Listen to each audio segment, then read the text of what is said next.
What up, my freaks? RuinousInsight here with part 65 and the very last part of my Total War Warhammer 3 modded Malekith and Naggarond Inc. campaign. Do you remember a time when misery was baked into every episode? When misery for all wasn't just a catchy slogan? Naggarond Farms remembers. Try Naggarond Inc. old-fashioned Total Warhammer campaigns, and you'll see Naggarond Farms remembers. At least I hope you'll remember, folks. Welcome to the finale. You'll miss it when it's gone. Anyway, last time we have nearly taken all of Hellebron, as Talzin has been destroyed, Argolon has been destroyed, and only the Vidrioth Wood Elves remain. We still have a few other battles to go. We're still chasing Drika down, or at least are trying to, but are nearly there. Also, between the episodes, since last time we had like 10,000 gold less than 1,000,000 gold, I went ahead and got a trade agreement with somebody, and we now have over 1,000,000 gold. Why? And just because. Although, considering the amount of income we make, it's pretty easy to get to 1,000,000, frankly. Only 10 turns, even with expenditures, would probably have given us 1,000,000, and that's if I didn't give away, like, 500,000 gold to various factions over the last few turns. But anyway, let's begin with the final episode here. So first of all, Malekith, I'm actually going to want you to besiege the Crags of Findal right here. And then I want somebody, don't bother attacking this yet. We will wait for a turn, I think. I doubt that they'll attack in the field, but who knows? They might. Then I'm going to send, let's say, Eladan Shadow Dart. Go ahead and kill off Milnel as this little reinforcing army. And we're going to wait until next turn to attack. Looks like Milnel will run, but that's just fine by me. Not going to make any kind of difference, and we can still reach him. Fantastic. And auto-resolve this. Easy enough, and oh wow, we actually took a little bit more damage than I was expecting, but it's not like these guys can leave anyway, so it won't matter. And go here, go into raiding stance, heal up, etc, etc. The Shell Ray, I want you in raiding stance, and I want you... Well, I would like you at full HP for when we attack the Crags of Findal, so maybe Malekith, you can... let's get another couple of armies out there. I really doubt that they're going to sally out, but just in case they do. Akanet, you can go there as well, and I just want to make sure... Wait. Raid to heal. Raid to heal, so if they sally out, they'll meet all of this. Not that we would necessarily need to use those armies, but, you know, the Shell Ray, you will come in and reinforce Malekith next turn after you're at full HP. Then we will want to just end the turn to try to hunt down Drika, because there isn't really much else to do. We'll save Malekith's battle for the last battle of the campaign. End the turn now. Now let's see what Drika does. I don't even remember moving an R&D. Oh, we were probably just trying to hunt Drika down and spot her. Oh, I should have had the R&D block Drika's army. Why am I stupid? Why, guys? Why won't somebody tell me? I also didn't mean to move you back in there. Oh, man. Well, I guess once again, it all probably won't matter. We should really stop raiding all of our own territories. And man, there's a lot of little armies that we're still waiting to move around. Astrala, come on now. I wish I had, I wish there was an ability to stop everybody moving. You want a non-aggression pact? No, I'm actually shocked that the Legion of Chaos is still alive. They've been at war with Archaon since, I don't know, a good 80 turns or something along those lines. Pretty crazy timeline for them. And yet they live, so good job to them. Or maybe that's an indictment of Archaon, I'm not sure. Considering he has whatever number of vassals he has, and the Legion of Chaos have been pretty weak. Alrighty, Drika, did you move? Did you run? Where are you? I don't care about any of this. For the love of... Yeah, sure, reward the loyal lord. Avalorn destroyed, not by us, but it looks like Noctilus is doing something. Well, I guess we weren't stealing any more techs. Undercity discovered, but it's Drika I care about. Where are ya? You're out here, but can Hellebron reach ya? It looks like she can, but can she reach ya in the same turn? We won't be able to Vanguard deploy, unfortunately. I have a feeling that she's going to try to run away. A strong feeling, mind. Oh, would we have not been able to block her anyway? Well, I guess we're about to find out. Undercity is discovered, but honestly, that doesn't matter. Let's just skip all of this. And let's see if Hellebron can reach Draika. Will Draika fight? We probably could have leveled up some, but it won't matter. And yes, she will actually fight. There we go, fantastic. No Juki first strike, but we hardly need it. One more slaughter, and then we should be able to destroy the Wargrove of Woe. Here we go.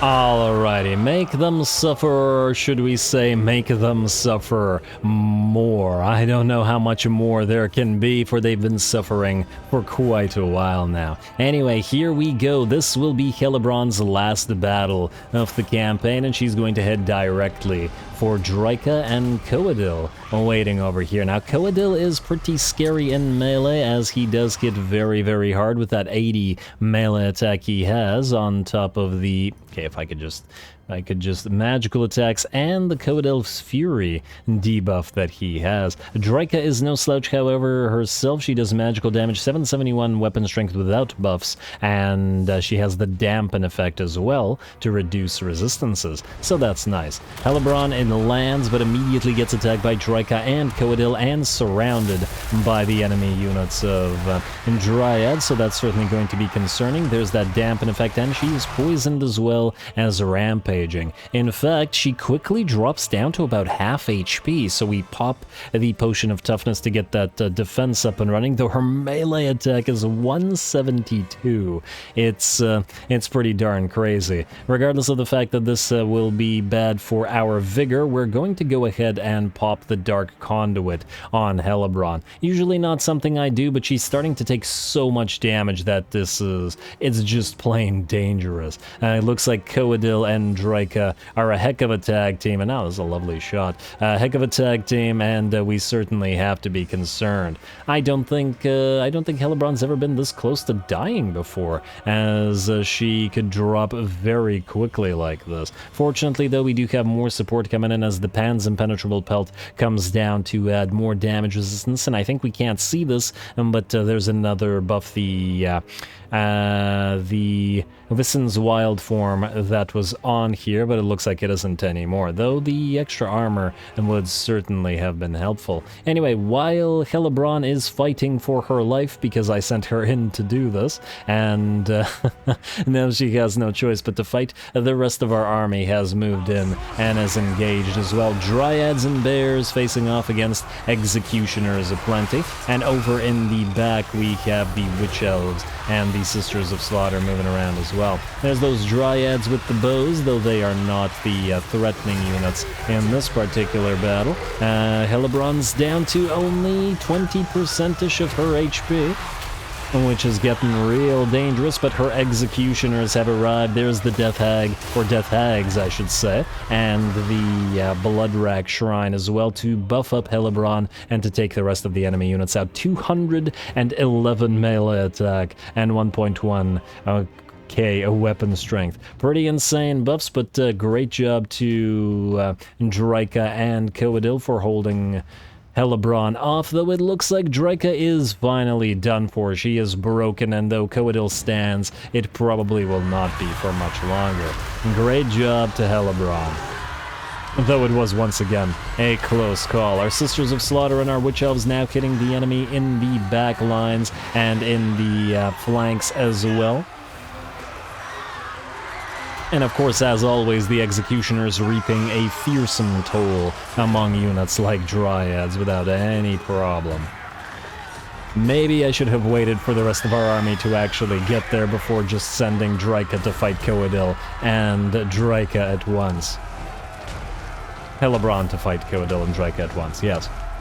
Did I call Hellebron Draika? Why do I keep confusing Hellebron with other lords, damn it? Anyway, it looks like with that, with Draika having fallen and Coadil having shattered, the rest of the enemy army will shatter as well. I couldn't even quite tell who was broken and who was routing and who was shattered because of the color scheme of this particular faction, but yeah, it looks like they are all gone now.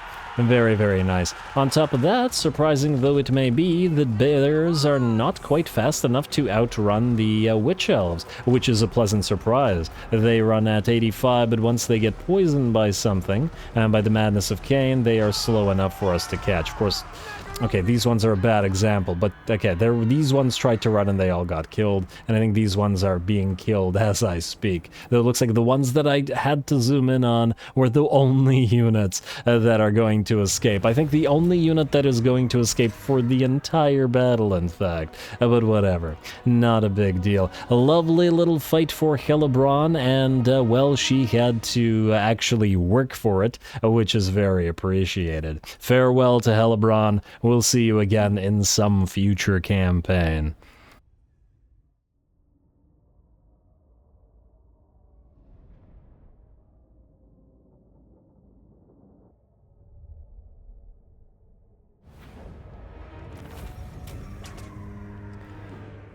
Yeah, damn, that one unit of bears survived, which means I think the army survives just by virtue of that, which is annoying because I don't think we can reach them, but, well, what can you do? Either way, a lovely little battle, short though it may have been. Draika and Coadil, no slouches, and came very close to bringing Hellebron down, which I was definitely not expecting. She had to activate her satchel of potions and all her buffs to survive, which was impressive if nothing else. Are we gonna get a plague? Oh, you're near Wolfenburg. Ain't no way we're catching you now. Immune to Atheloran attrition.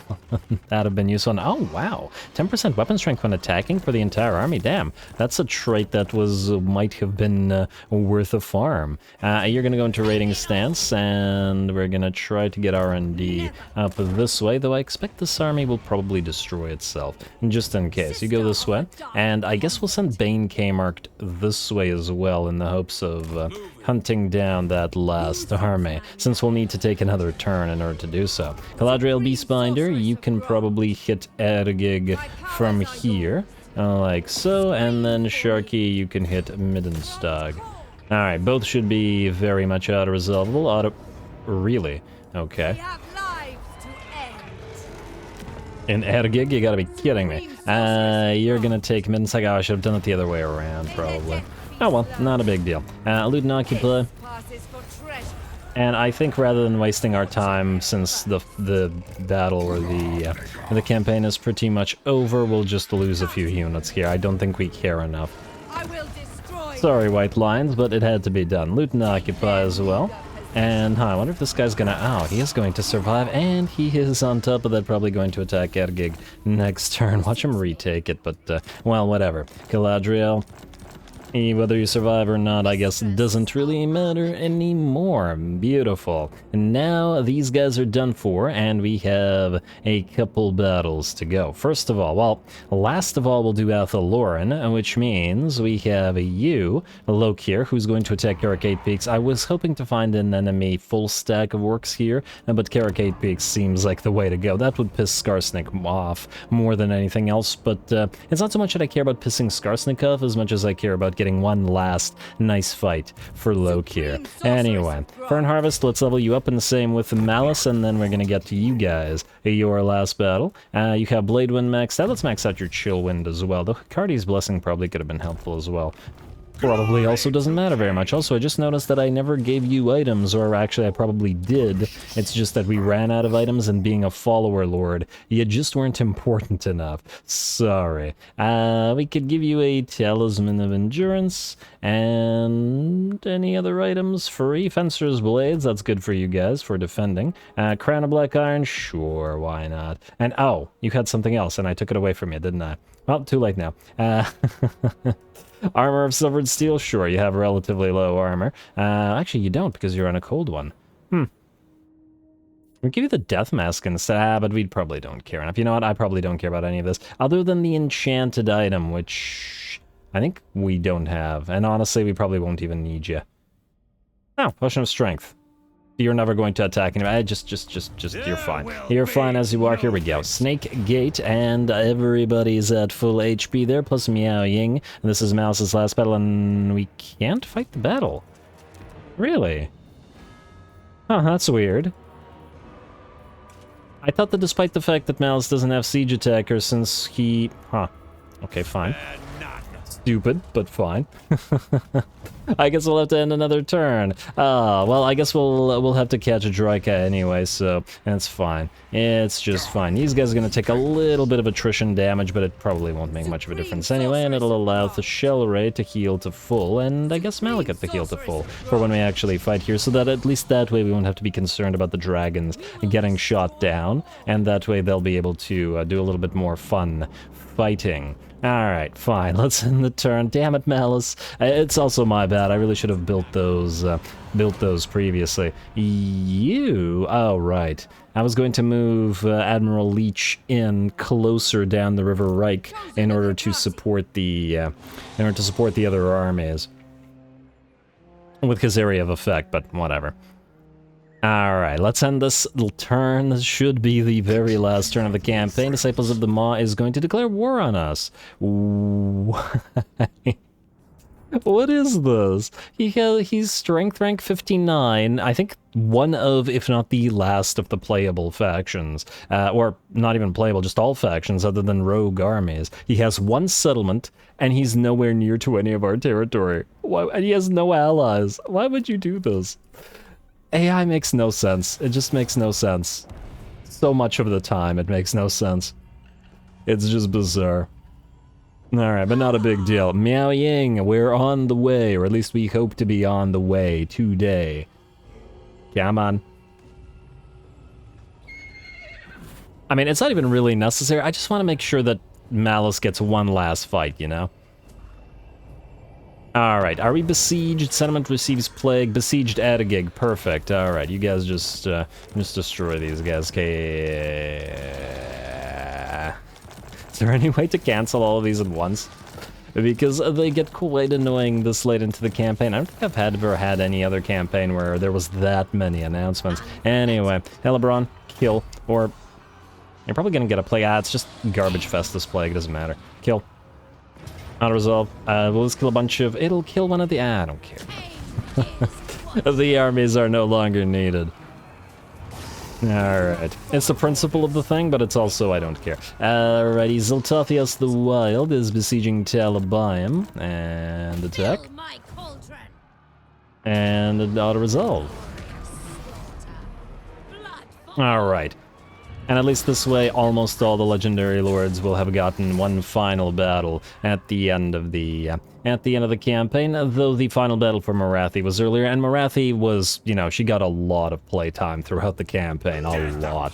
I mean, probably the most after Malekith, so that's just fine. Fern Harvest and Malus, you can attack now. Yes, indeed, you can. You put the bunch of cold ones... You know what? I feel like that would be a good trick. Imagine putting a bunch of cold ones at the top of one of the siege tower, and the siege tower opens, and then you expect a bunch of cold ones to be... Or expect a bunch of, like, warriors to be in there, but just a bunch of cold ones jump out on top of the... ramparts. Sounds like a fun time, though not for those on top of the ramparts. Anyway, let's get to it.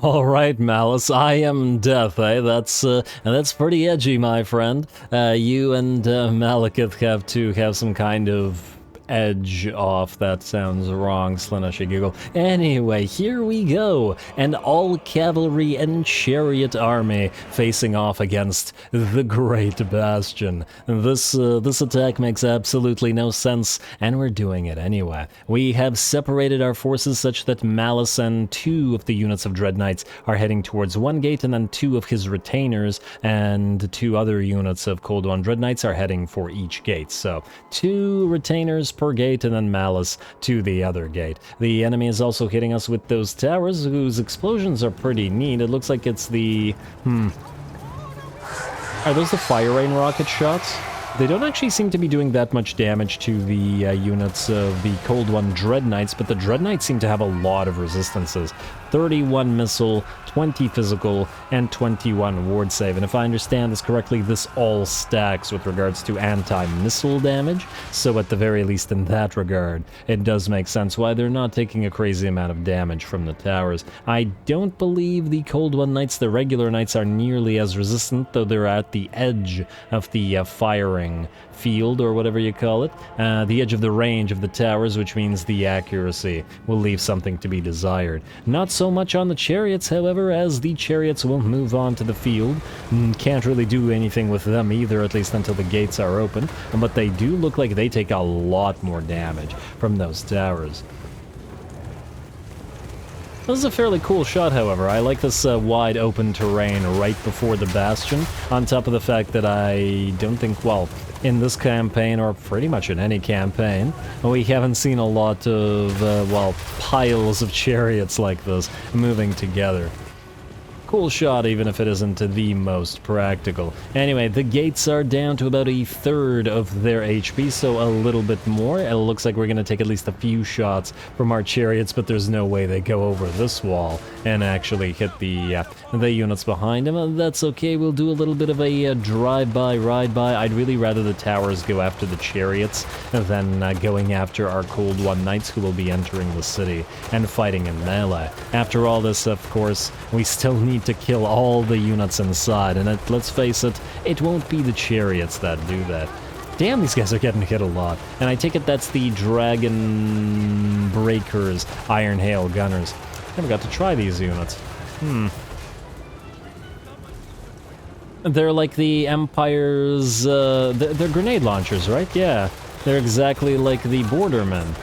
Huh, and the Outriders with grenade launchers. Interesting. Well, they can keep attacking those chariots because the chariots are no longer going to be the main focus. Here come the Cold One Dread Knights. Malus moves in together with them, and Malus will go directly for Miao Ying. He's going to pop his abilities, but not bother transforming into Tsarkan. Just going to use the blood price to buff up his abilities instead. 1.4k weapon strength on him. And at this rate, he will quickly force Miao Ying to transform.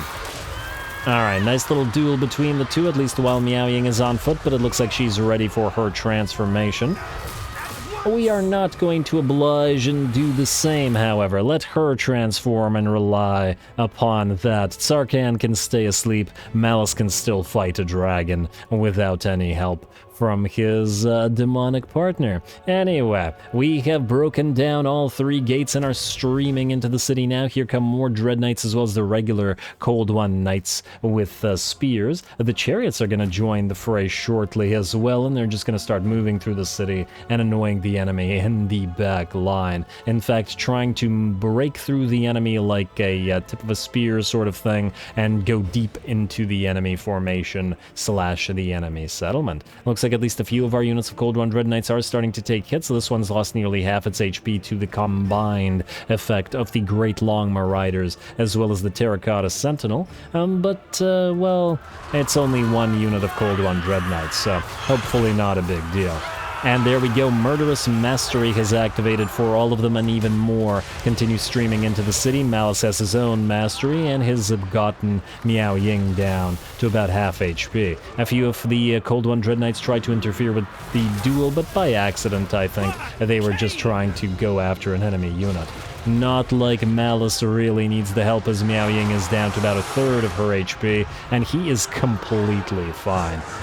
Other than being clipped by Vissen's wild form, which was used on our other units. Alright, continue your duel, Malus, such as it is, though it looks like Miao Ying is pretty much done for.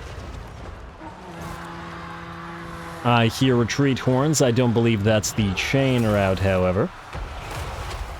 Alright, and it looks like Miao Ying has broken and is trying to escape, but in vain, as it looks like she's too slow, and Malus will bring her down without the aid of Tsarkan. Malus will now switch to the Terracotta Sentinel, but if he can bring down Miao Ying, he'll have absolutely no problem taking out a Sentinel, especially once the Curse of Anrahir has debuffed it. Let's check back on what's going on with the rest of the fight. The chariots are moving into the settlement, and the Cold One Dread Knights are running around in the background. Looks like a few of these Celestial Dragon crossbows will get hit by the range shots, but most of them seem to be smashing into the barricade there. Not to worry, there should be sufficient chariots to actually break through the barricade over time. Alrighty, more Cold One Dread Knights, and ooh, look at that, a sky junk up in the sky, though it probably won't be able to achieve too much, and it looks like it'll be brought down by the Scourge Runners.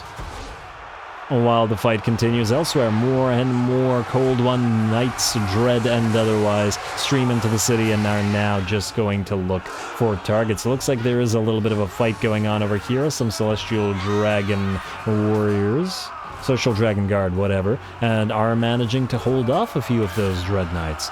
And though as soon as we get more Dread Knights to loop around and hit them in the back, we will be able to bring them down. There we go, just saw a Dread Knight drop. Oh, actually, that's not a Dread Knight, that's a regular Knight.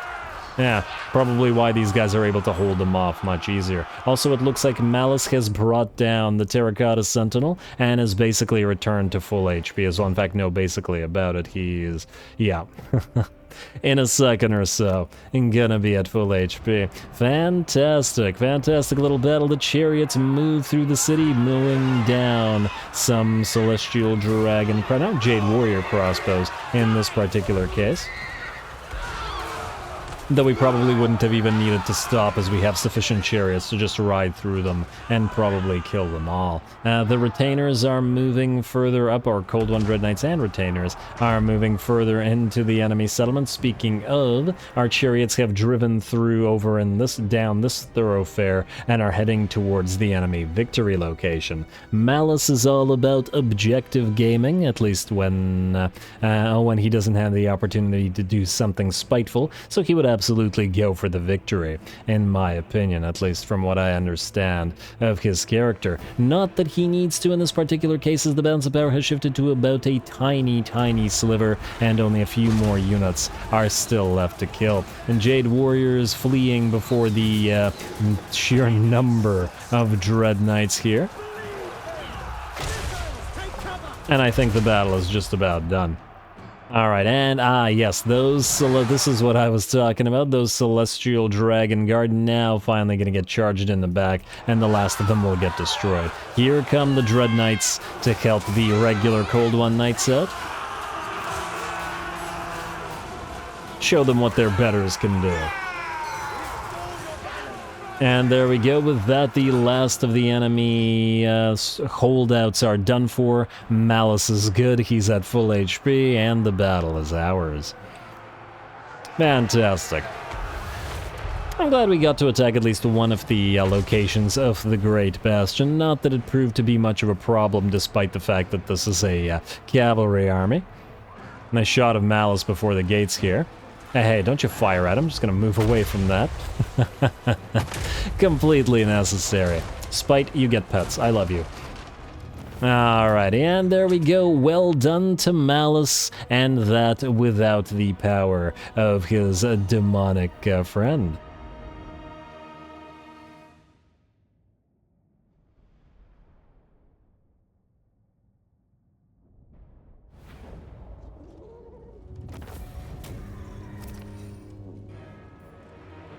Alrighty, honestly, that was pretty perfect. It's about as much as I could have,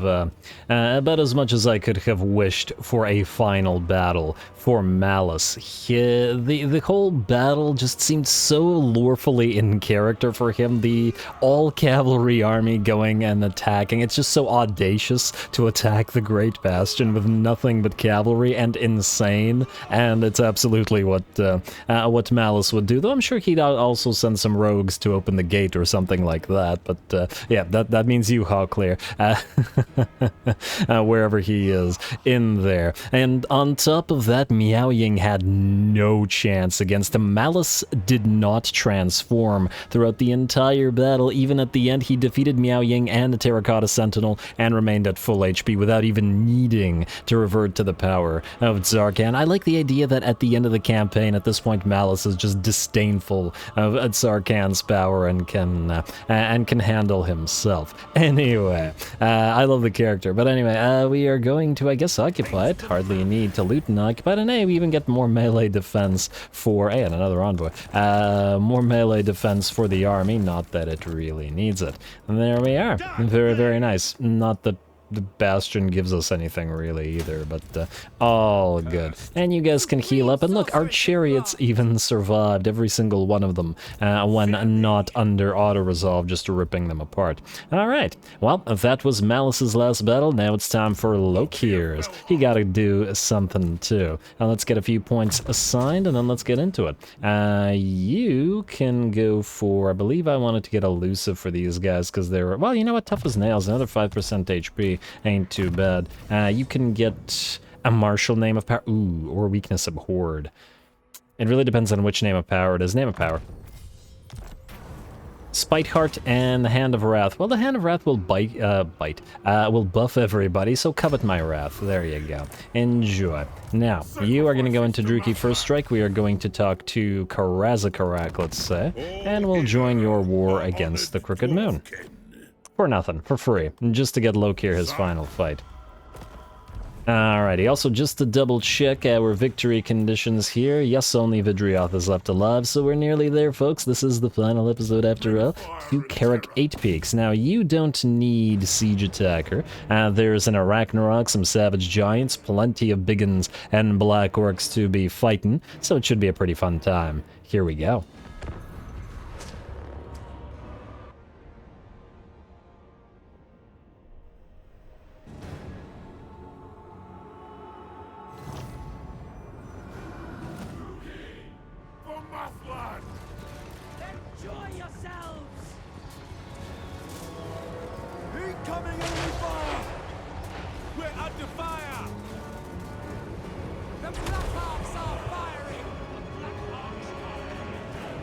Alrighty, here we go. We have bid a last farewell to Crone Hellebron and to Malus Darkblade. So now it's time for Lokhir Fellheart's last battle as well. We're going to send about half of our units of Blackheart Corsairs up the walls so that they can both take said walls and then fire down from there, whereas the Blackheart Reavers as well as the Blackheart Corsairs are going to wait to make it through the gate with Lokhir himself. Said gate is being brought down by our Reaper Bolt Throwers. I was on the fence about having those in the army or keeping those in the army, but it looks like they will have served a decent purpose, as they have certainly come in handy throughout the fights. Anyway, looks like our first units have made it up on top of the walls, and they will thus be...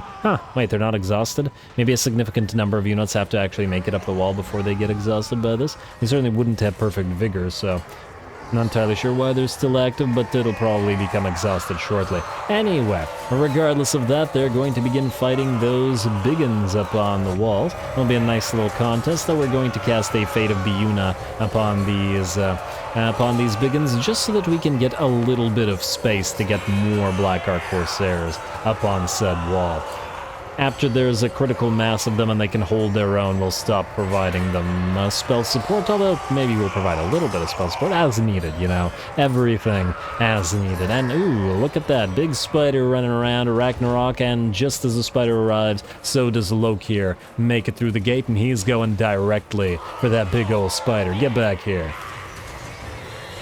There we go. Oh, it looked upset about that. We're going to use the Briny Breath to knock away the enemy units of orcs surrounding Lokhir, because he's busy trying to go after the spider.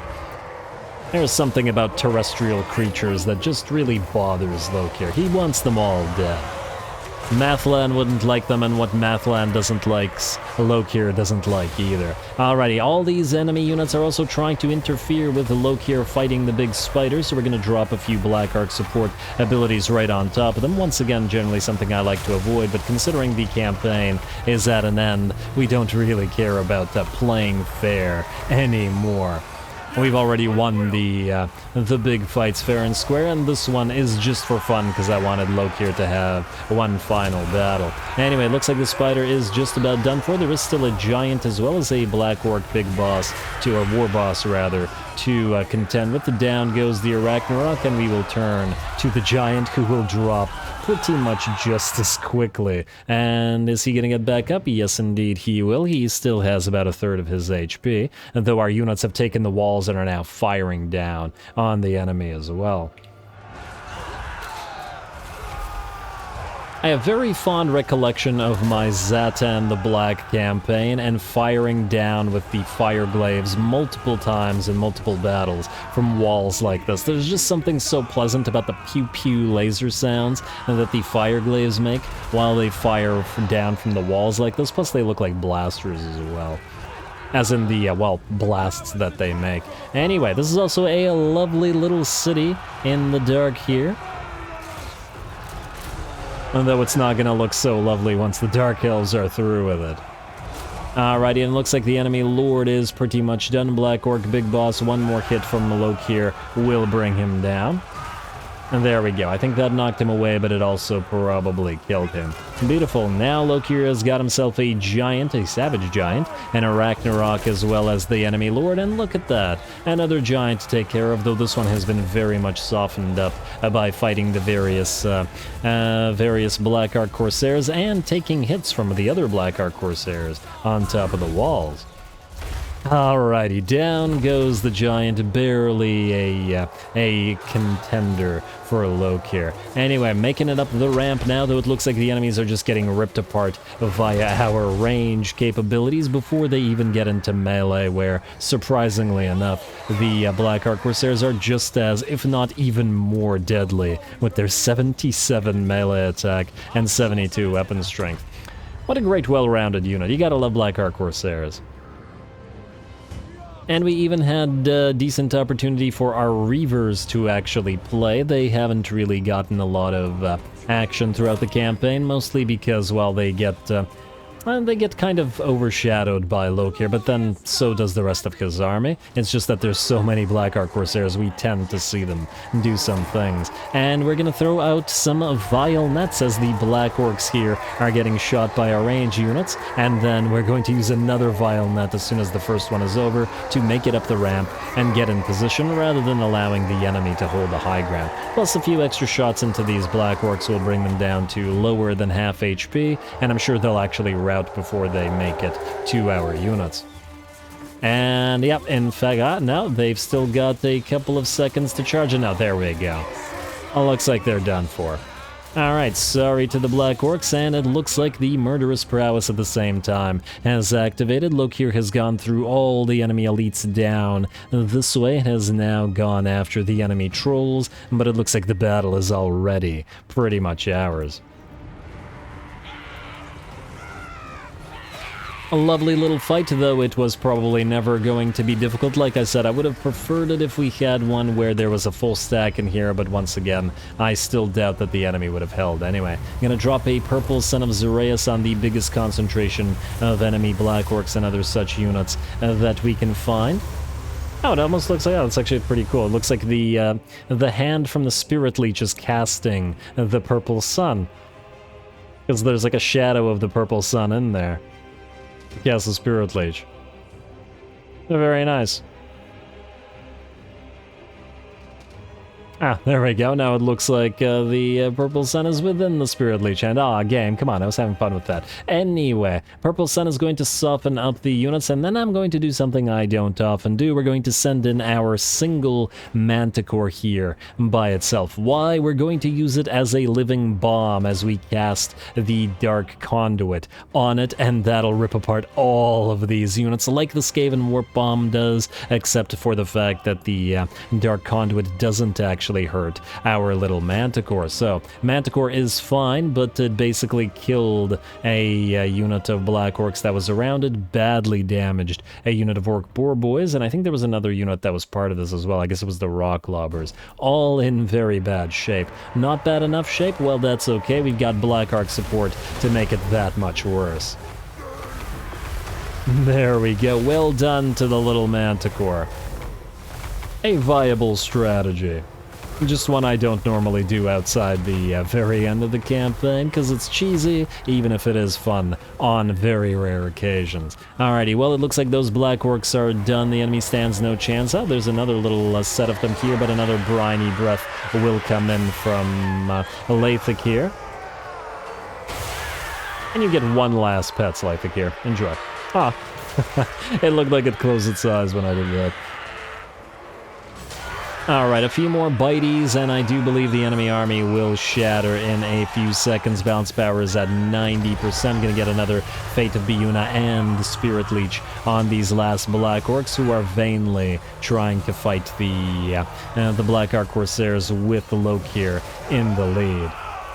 Alrighty, and these guys are going to book it out of there. The balance of power shift fully to our favor, and the battle will be ours. Easy little take, very minimal damage. As we can see, the HP on most of our units is perfectly fine, and despite the fact that they went both up the walls and directly in melee, fought several giants. I'm actually really impressed at how the giants and the Arachnarok and all the other big units are just not able to find any purchase and actually kill a decent amount of the Black Arc Corsairs. They are infantry after all. Don't know why the game considered this a close victory. I think we also had plenty of ammunition remaining, because they don't run out of ammunition that fast, but it's okay. Well, that was a nice last fight, and so we bid farewell to Lokhir as well.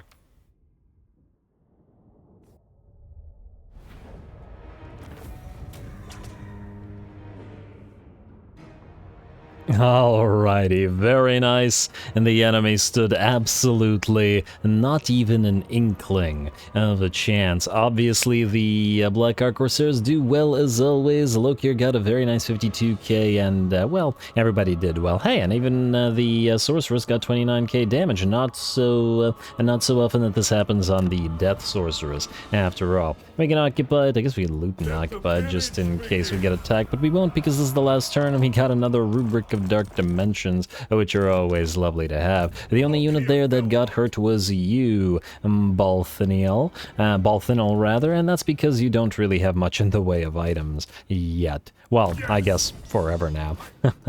Why am I leveling? We don't even need to. Anyway, that was Lokhir's last fight, and a heck of a fight it was. You can sometimes forget that this army seems unassuming and, you know, like basic, but it is such a strong army by virtue of the insane buffs that Lokhir gets to the Black Arc Corsairs, plus his 3 Black Arc Reavers. The Black Arc Corsairs have 127 armor, and top of the 20% missile resistance 69, nice weapon strength each, and that's for an 80 unit, and missile strength of 75 on top of all that. Their missile strength is more than a lot of actual missile units. It's a very good army, and we can see how resistant these guys are, since, well, they were fighting all that stuff and really not taking much in the way of damage at all. Very nice. Anyway, one more fight to go for this campaign, folks, and that will be Malekith. Mave and Eladan, you guys have served your purpose, so just go into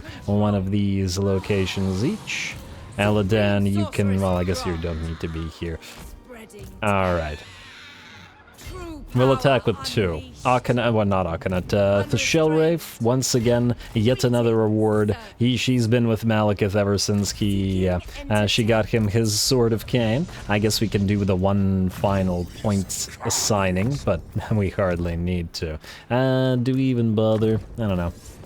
Alright, let's do that, and, oh, that's Hekarti's Blessing. I thought that was Ward of Hekarti. Similar, not the same.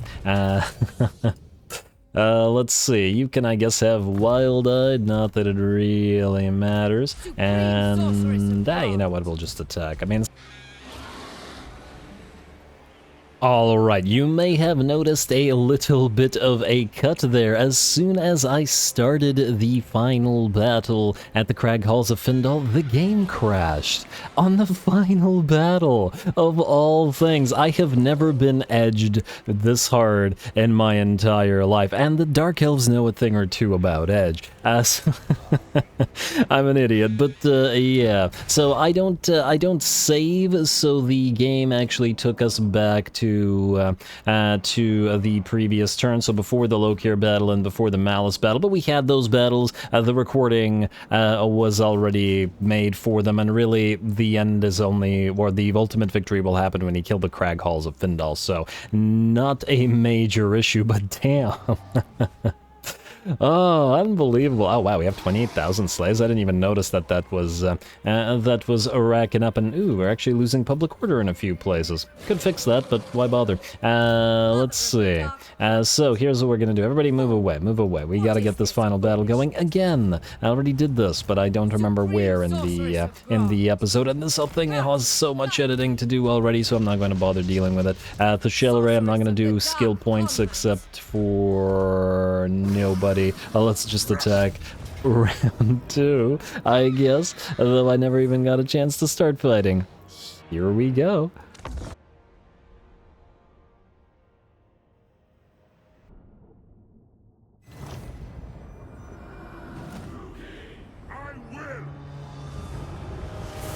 Malekith will, or Malekith has, because he is basically done. Here we go, the very last fight of the campaign, and this is at least in part going to be Malekith's personal show. Here we go, the Madness of Cain comes down with the Blade Wind at the same time, and game, please don't you frickin' crash on me this time around. At least it wasn't the most difficult battle for the game to crash on, but, well, whatever. Anyway, moving the rest of our units in, we don't even need to wait for our reinforcements, though they will be here relatively shortly. Malekith's already done a decent amount of damage with his spells at 21k damage. The Shadow Fire Guard and the regular Blackguard of Naggarond are marching forward and have broken down the enemy barrier and will begin making their way up the ramp. Lots of enemy range shots coming down, but it looks like they're all trying to focus Malekith, and once again, he's the worst possible target in our entire army for this. Yes, technically, he's the biggest value target, in the sense that if they can kill him, that's a lot of damage lost for our army. But once again, because he has the maximum amount of resistances with regards to range, it just takes so much effort, and as long as he has the Soul Stealer up, or at the very least has mana to repeatedly recast it, they're just not going to bring him down. Alrighty, well, Rubrics of Dark Dimensions are going to come down on some of the enemy Way Watchers, because, well, they're the biggest threats on the field, though it looks like the Rubric of Dark Dimensions only takes about half of their HP, in fact a little bit less, so not as effective as I'd like it to be. Not a big deal, however, as we have other things that are effective, like dragons aplenty, and we're going to start getting dragon's breaths on those Way Watchers as well.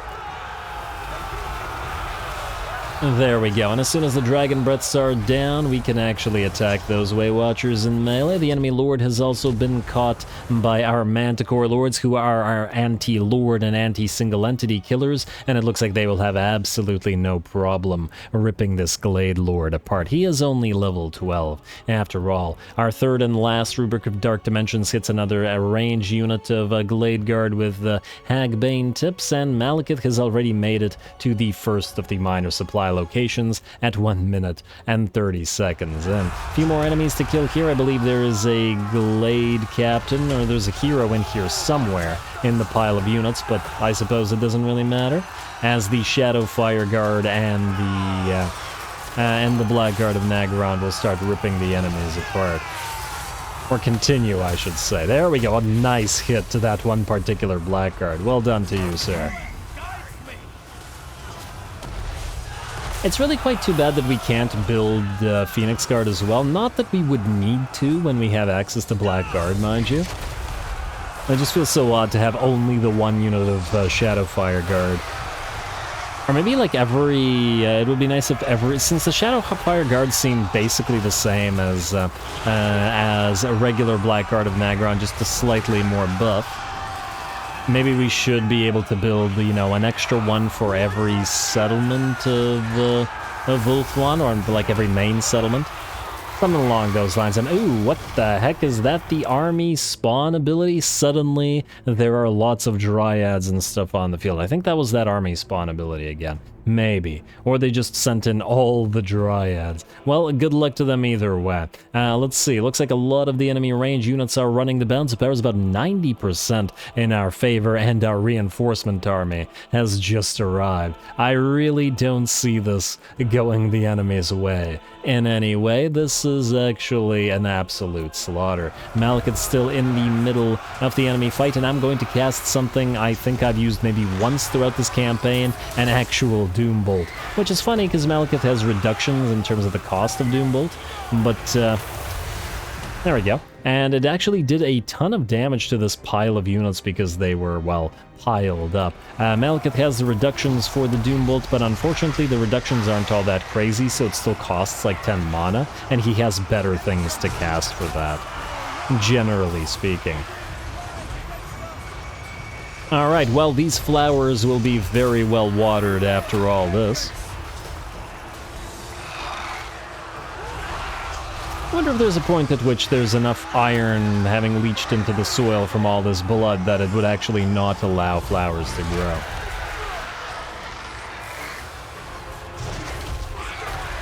Alrighty, Malekith, still plenty of dryads holding the ground, but they are merely dryads. They're no threat to him whatsoever.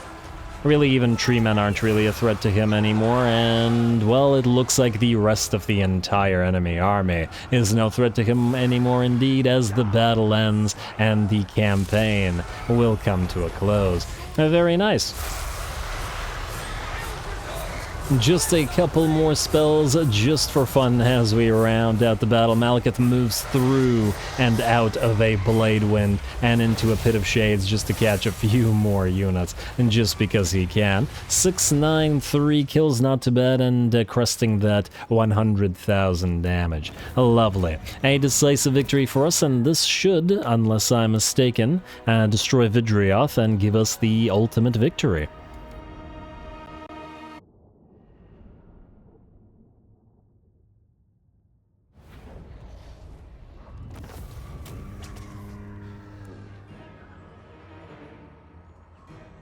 Alrighty, no problem at all. The final battle really did go Malekith's way. He got 707 kills and nearly 110,000 damage, vastly, and I mean vastly, outperforming everybody else. I also like how the Shadow Fireguard, which fought together with Malekith for the entire battle, were able to, well, A, keep up with him, and B, did the regular Blackguard of Naggarond, which is nice. Perfect little ending for the destruction of Athelloran. Loot and Occupy does not matter, for that was the last faction destroyed. An ultimate campaign victory is ours. 197 regions owned, 72 provinces owned, pretty darn good by the end of it, and I think any way you measure it, by any metric you measure it, these are a drooky number.